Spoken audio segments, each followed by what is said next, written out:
problema, merong sagot na kay saya.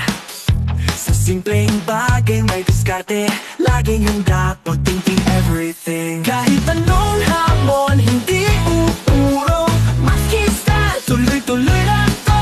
Dito sa vlog, sama ka na, abot ang pangarap basta may tiga. Maski TV ka na lang, makiray, pag-thinking everything, walang imposible.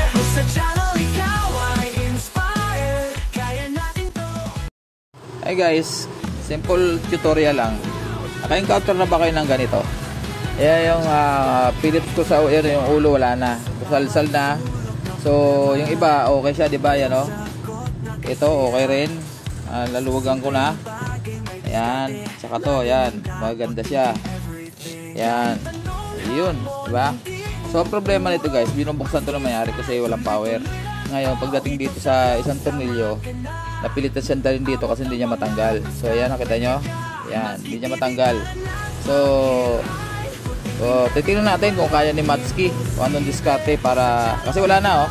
Kahit na flat screw gamitin mo, hindi naman pwedeng lagarian kasi nasa loob. So, di ba? So, anong gagawin natin para matanggal yan? So, tatry lang natin. Discarding Matsuki, guys. So, ang diskarte ko nito, guys, ay nagpapainit ako ng soldering iron. Kita yan, guys. Yan. Ito ginagawa lang to pag plastic yung body. Pag plastic kasi pag bakal, medyo madugo-dugo yun. Kailangan natin penetrating oil doon. So ito, usually hindi to kaya ng penetrating oil kasi plastic. Kumakapit kasi yung mga plastic yan sa thread. Yung pinakang halimbawa ito yung tornilyo niyan.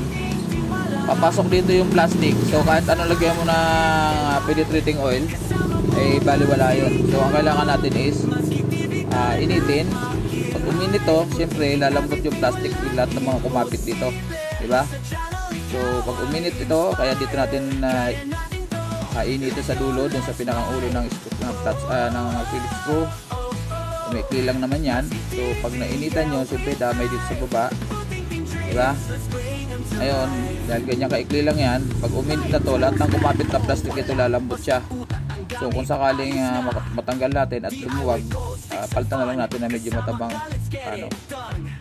metal screw. So isa lang naman ang matatanggal kung sakaling hindi umubra, at least meron pa namang iba. Yung iba kasi kulang na rin yung tornilyo, eh. Alam naman ng may-ari. So guys, ito binabaran ko halos 20 minutes na to kasi kanina mga 10 minutes medyo matigas pa. So ito 20 minutes na, medyo 10 minutes kanina medyo matigas, di kaya. So ito mga 15 o 20 minutes na yata to. Try natin pihitin. Ayan, habang nakatutok yung tip ng ating panghinang, binabasa ko ng langis yung oil to. Kasi yung oil kasi maano yan, mas pag uminit yan, mas papasok doon sa loob. Yung init nagpipenetrate sa loob. So pag hinawakan ko rito, mainit na yan, mainit na yung plastic. So try natin. Pa. Try natin pihitin. Ayan guys, muusok pa, oh. Ayan, oh. Try natin pihitin. Ayan, maharangan yung ating camera. Pihitin natin lagay sa kabila. Pihitin natin. Kailangan makapihit ka. Persa. Ang ginamit ko guys, maliit na flat screw kasi medyo may kumakapit pa, eh. Ayun. Tumunog guys, ayun, oh. Tumunog. Ayun. Ayan guys, lumuwag, oh. Ayan. Okay. So hindi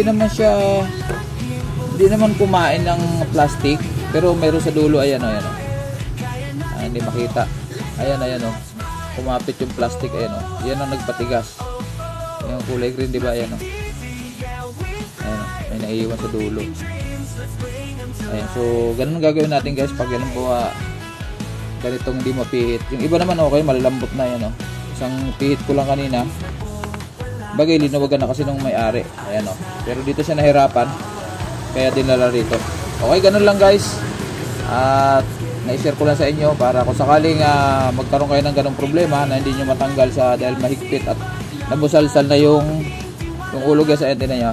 Ayan, oh. So wala na, kahit Phillips screw umiigkas. Ayan, so ang ginamit ko ay ito lang na maliit na flat screw kasi medyo kumakapit ko sa rito banda. Ayan, oh. Pag Phillips screw, hindi na, hirap din eh, dudulas din eh. So okay, yun lang guys, sinare ko lang sa inyo para ganito ang gawin nyo kung sakaling hindi mapilit at nabusalsal na yung ulo. Okay, bye bye.